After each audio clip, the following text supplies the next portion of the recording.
দক্ষিণ কোরিয়ার সাবেক প্রেসিডেন্ট ইয়ন সুক ইয়লকে দ্বিতীয়বারের মতো গ্রেফতার করা হয়েছে।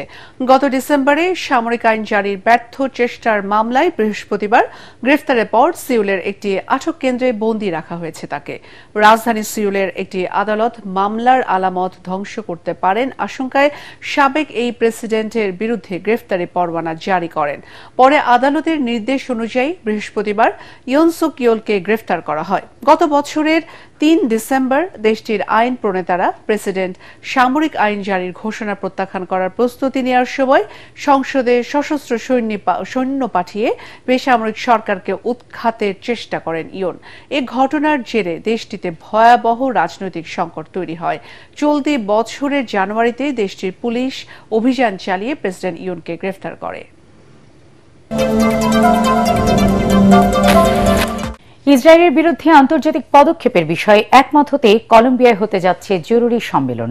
আগামী ১৫ থেকে ১৬ জুলাই রাজধানী বোগোতায় অনুষ্ঠিত হবে এই সম্মেলন। এতে স্পেন, আয়ারল্যান্ড সহ ২০টিরও বেশি দেশ অংশ নিচ্ছে। কলম্বিয়া ও দক্ষিণ আফ্রিকার যৌথ আয়োজনে এই সম্মেলনের মূল লক্ষ্য ইসরায়েলের বিরুদ্ধে আন্তর্জাতিক আইন লঙ্ঘনের অভিযোগে জাতিসংঘ, আন্তর্জাতিক আদালত ও অর্থনৈতিক পর্যায়ে সমন্বিত পদক্ষেপ গ্রহণের কৌশল নির্ধারণ। এর মাধ্যমে ফিলিস্তিনের চলমান সহিংসতা বন্ধে কার্যকর আন্তর্জাতিক প্রতিক্রিয়া গড়ে তোলার চেষ্টা চলছে। দক্ষিণ আফ্রিকার আন্তর্জাতিক সম্পর্ক বিষয়ক মন্ত্রী রোল্যান্ড রামোলা জানিয়েছেন, এই সম্মেলন থেকে এমন আইনগত, কূটনৈতিক ও অর্থনৈতিক পদক্ষেপ নেওয়া হবে যা ফিলিস্তিনে ইসরায়েলের আগ্রাসন বন্ধে ভূমিকা রাখতে পারে।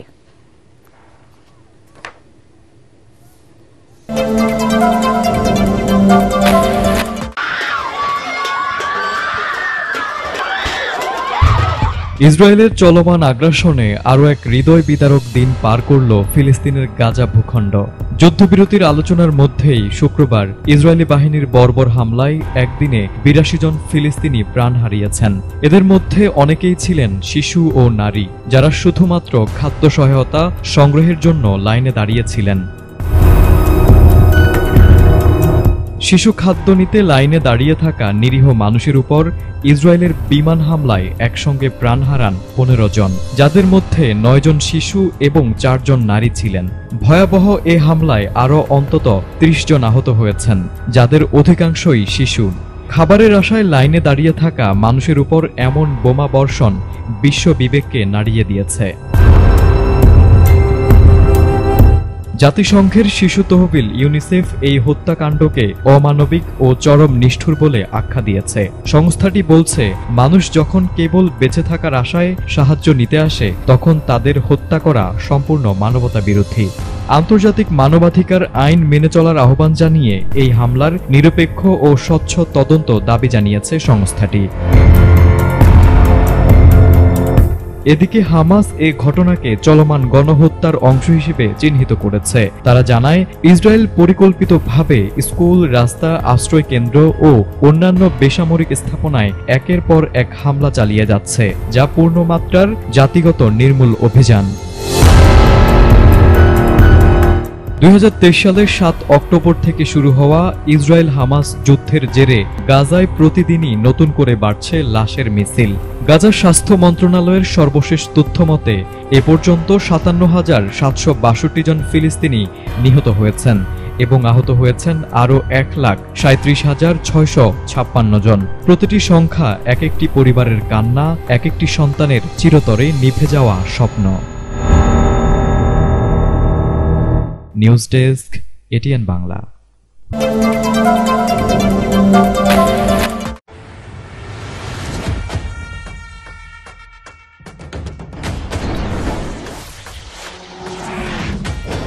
ইসরায়েলের ক্ষেপণাস্ত্র হামলার জবাবে এবার পাল্টা আঘাত এনেছে ইয়েমেনের হুথি গোষ্ঠী। ইসরায়েলের রাজধানী তেল আবিবের প্রধান বিমানবন্দর সহ একাধিক স্থানে ক্ষেপণাস্ত্র ও ড্রোন হামলা চালানোর দাবি করেছে তারা।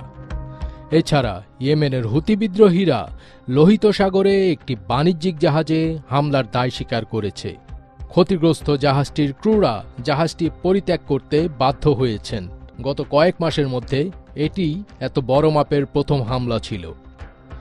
ইরান সমর্থিত এই বিদ্রোহীরা জানায়, ইসরায়েলে নোঙ্গর করার কারণে গ্রিসের মালিকানাধীন ও লাইবেরিয়ার পতাকাবাহী ম্যাজিক সিস নামের জাহাজটিকে তারা ক্ষেপণাস্ত্র, ড্রোন ও মানববিহীন নৌযান দিয়ে লক্ষ্যবস্তুতে পরিণত করেছে। মে মাসে যুক্তরাষ্ট্রের সঙ্গে হুতির এক সমঝোতার পর বেশ কয়েক সপ্তাহের মার্কিন হামলা বন্ধ হলেও এটি ছিল বাণিজ্যিক জাহাজ লক্ষ্য করে হুতির প্রথম করা হামলা। গোষ্ঠীটির সামরিক মুখপাত্র ইয়াহিয়া সারি এক ভিডিও বার্তায় বলেন, হুতি সশস্ত্র বাহিনী রবিবার ম্যাজিক সিস জাহাজকে 2টি মানববিহীন নৌযান, 5টি ব্যালিস্টিক ও ক্রুজ ক্ষেপণাস্ত্র এবং 3টি ড্রোন দিয়ে লক্ষ্যবস্তুতে পরিণত করেছে। আজ মঙ্গলবার হুতিদের সামরিক মুখপাত্র ব্রিগেডিয়ার জেনারেল ইয়াহিয়া সারি জানান, শব্দের চেয়েও 5 গুণ বেশি গতিসম্পন্ন ক্ষেপণাস্ত্র ছোড়া হয়েছে বেন গুরিয়ন বিমানবন্দর, আশদোদ সমুদ্র বন্দর এবং আশকেলন শহরের একটি বিদ্যুৎ কেন্দ্রকে লক্ষ্য করে। এছাড়া দক্ষিণাঞ্চলীয় শহর এইলাত বন্দর লক্ষ্য করে পাঠানো হয়েছে 8টি বিস্ফোরকবাহী ড্রোন। আল মাসিরাহ টিভিতে প্রচারিত এক বিবৃতিতে ইয়াহিয়া সারি দাবি করেন, সব ক্ষেপণাস্ত্র ও ড্রোন সঠিকভাবে লক্ষ্যে আঘাত এনেছে। ইসরায়েলি ইন্টারসেপ্টরগুলো তা প্রতিহত করতে সম্পূর্ণরূপে ব্যর্থ হয়েছে। হুথিদের সামরিক মুখপাত্র ব্রিগেডিয়ার ইয়াহিয়া সারি আরও বলেছেন, যতদিন পর্যন্ত ইসরায়েলি বর্বর বাহিনী গাজায় তাদের বর্বরতা বন্ধ না করবে, ততদিন পর্যন্ত ইয়েমেনিদের এই হামলা অব্যাহত থাকবে। এর আগে সোমবার ভোরে ইয়েমেনের হুদায়দা, রাস ইসা ও সাইফ বন্দরে ক্ষেপণাস্ত্র হামলা চালিয়েছে ইসরায়েলি বাহিনী। ফজবির তাজ, ATN বাংলা।